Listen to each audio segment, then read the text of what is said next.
Bismillahirrahmanirrahim. Assalamualaikum warahmatullahi wabarakatuh. Good morning everybody. How are you today?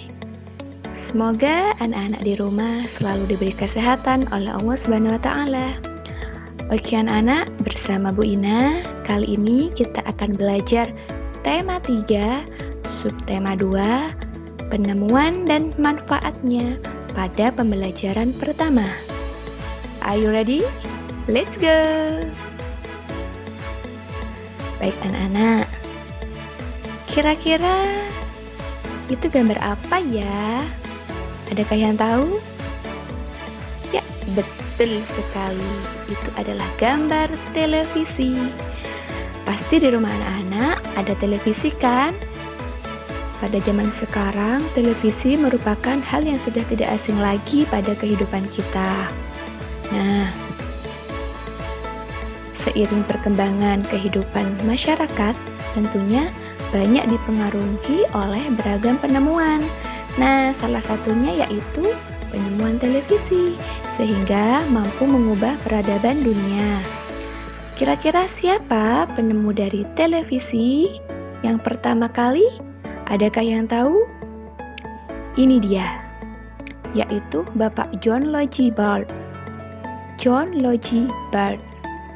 Nah, pada sebelah kanan itu adalah gambar pertama dari pesawat televisi yang ditemukan oleh Bapak John Logie Baird pada tahun 1925.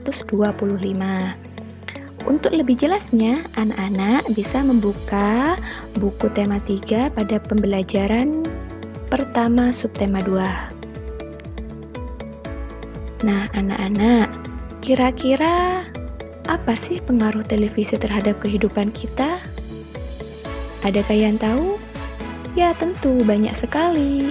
Dari televisi kita dapat mengetahui berbagai informasi, baik itu breaking news atau berita terkini, maupun informasi tentang hiburan dan tentang media iklan. Selain itu, bagaimana ya cara kita menyikapi banyak dan beragamnya informasi yang berasal dari televisi? Nah, perlu diperhatikan ya anak-anak. Nah, karena anak-anak masih kecil, jadi anak-anak juga perlu menyikapi acara apa saja yang boleh ditonton dan tidak boleh ditonton.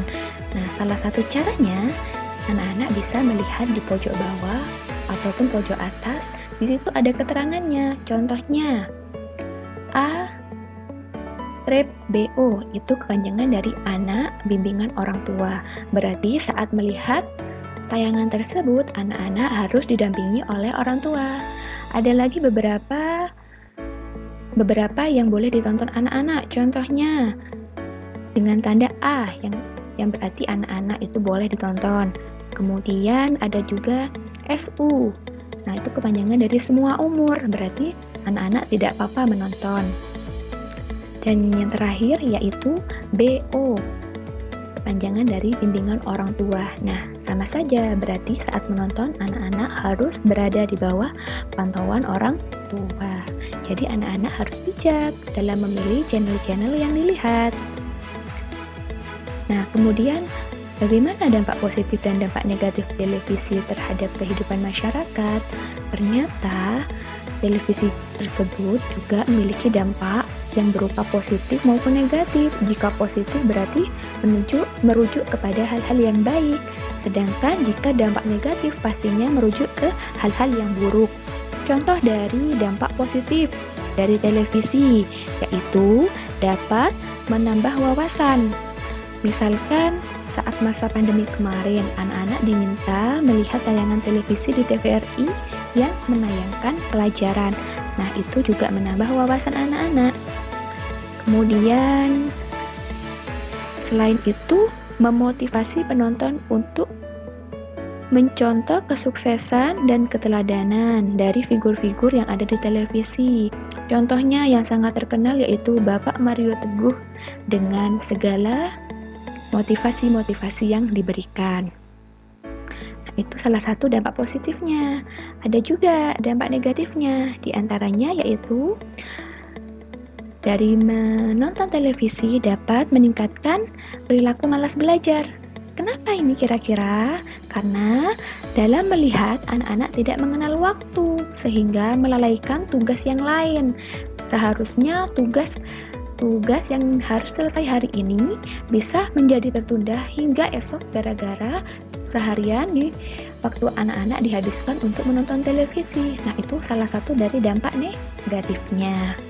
Nah, televisi tidak serta-merta bisa menyala begitu saja. Kira-kira dibutuhkan energi apa ya untuk membuat televisi menjadi hidup? Adakah yang tahu? Ya, betul sekali, yaitu energi listrik. Nah, seperti halnya televisi yang menggunakan sumber energi listrik, lampu-lampu di rumah kalian juga menggunakan energi listrik loh, ya kan? Nah, dengan menghidupkan saklar, maka lampu di rumah akan menyala. Nah, sekarang kamu akan kembali menemukan cara membuat rangkaian paralel.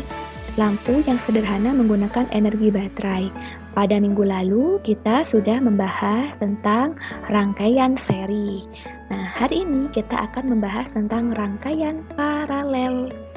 Nah, berbeda dengan rangkaian seri yang hanya disusun sebaris. Nah, kalau rangkaian paralel, nah ini disusun berderet, di mana masing-masing lampu memiliki rangkaian tersendiri yang terhubung kepada sumber energinya. Apa di sini sumber energinya? Yaitu baterai.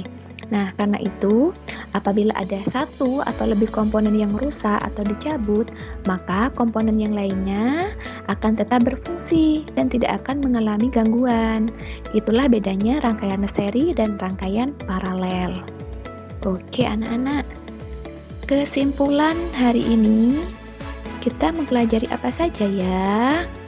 Nah, kita hidup pasti membutuhkan sumber energi. Salah satunya yaitu sumber energi listrik yang dimanfaatkan untuk kebutuhan kita sehari-hari, yaitu dengan menyambungkan energi listrik ke alat-alat elektronik yang ada di rumah.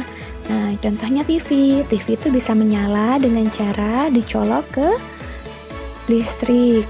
Nah, kira-kira siapa penemunya? Penemu dari televisi yang pertama yaitu adalah Bapak John Logie Bart.